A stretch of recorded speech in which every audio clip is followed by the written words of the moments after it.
Doctor साहब पे वाली। 2 मिनट है आपके पास? अरे बस एक बात करनी थी। ठीक है।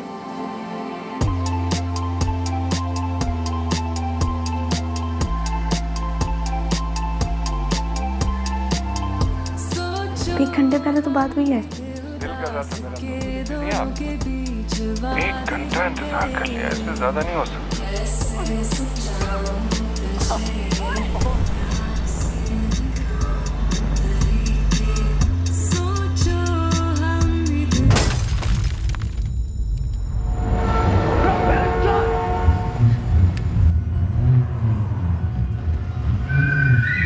Please relax. हम अगर किसी को कुछ नहीं पता चलेगा। मैडम वो लड़का पकड़ लिया जी। लड़का? ऐसी कोई बात नहीं।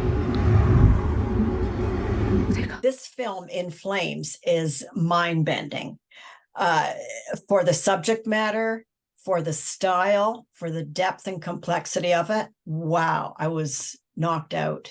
I'm just curious, you know, when you combine these genres that you did, horror, mystery, drama,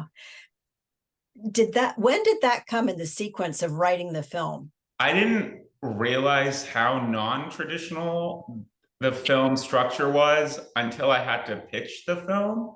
And I would often I would stumble for words because I'd be like, it starts off as this girl meets boy and they fall in love, and then simultaneously women's property rights and the horror about that.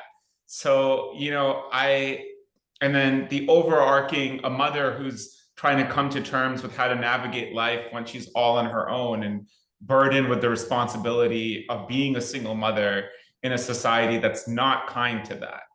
And there are also ghosts. So, as you can see, even right now, I didn't realize that what we were doing was genre bending and bringing to kind of meshing all of these different genres. But for me, when I was writing, it was knowing that, life is never contained to one genre. So I didn't understand why cinema needed to be. Well said.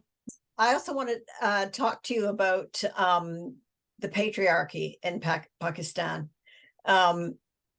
It looks horrifying, but it's not, there are so many cultures that are like that. Was this part of your aim to bring this into focus for a global audience?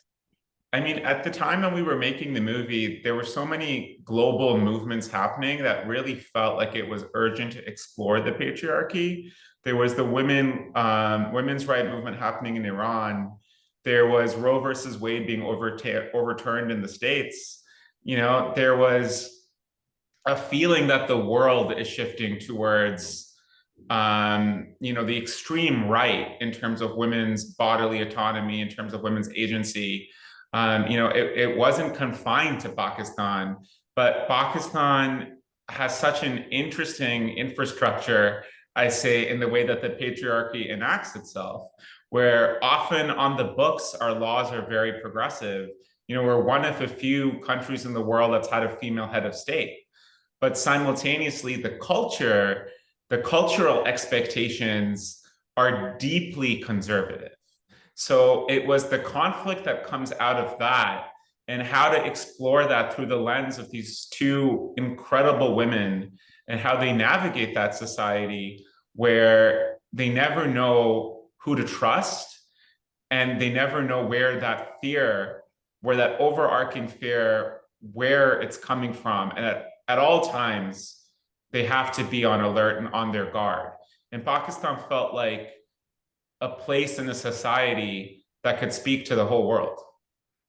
Amazing. And the part of the horror, to me anyway, was her walking down the street, her looking out the window, everywhere the male gaze on her that threatens her.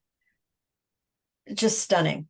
And I was just thinking, maybe it's not as open here, but it's certainly a major part of the freak out quality of the film, that the friendly cabbie, it's just incredible. Anyway, I'm glad that you raised all of these things. And of course, the mother's dealing with widowhood, and her relative is about to take the apartment from them, which would leave her, a single mother with children, out on the streets. You know, he didn't offer her anything in return. Besides being a sort of a patriarchal thing to do, it's very cruel, very cruel.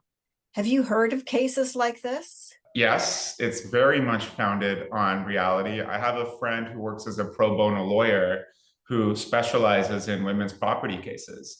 You know, we're living in a world where everyone's experiencing capitalism, and property is often like the first place where agency comes from. Do you have a roof over your head? It takes away a level of, you know, how will I survive day to day? And women's property cases in Pakistan are notorious. And it felt like I had to speak to that because land is the first source of power. And we're seeing that now all over the world, with more and more people unable to afford a roof over their head.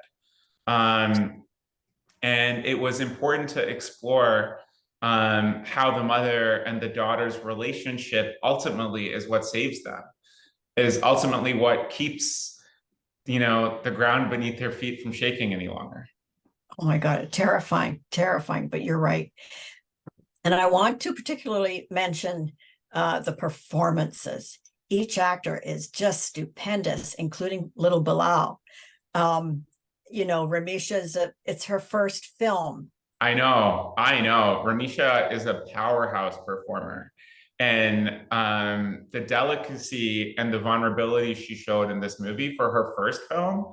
And I mean, that being said, it's also Bakhtawar's first film. It's also my first film. So for all of us to have this journey together with this movie, with these incredible dual performances from both Bakhtawar and Ramisha, you know, it's been such a privilege to see them have their performances so well received around the world, have people come up to them after and be like, you know, you remind me of my mother, you remind me of my daughter, you remind me of me.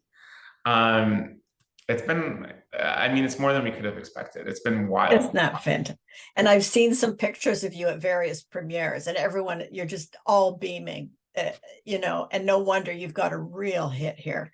When Pakistanis come to Canada, you know, currently, are they open to changing, or do they tend to hang on to traditional values? I think it varies. You know, Pakistanis, like any other ethnic group, they come to Canada in search of a better life. But simultaneously, you know, my family's immigrated to Canada.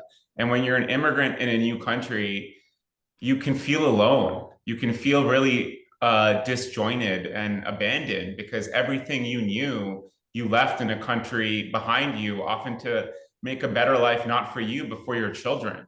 So you're not even the one benefiting from the better life. And often all you have to hang on to is your culture, is your traditional values.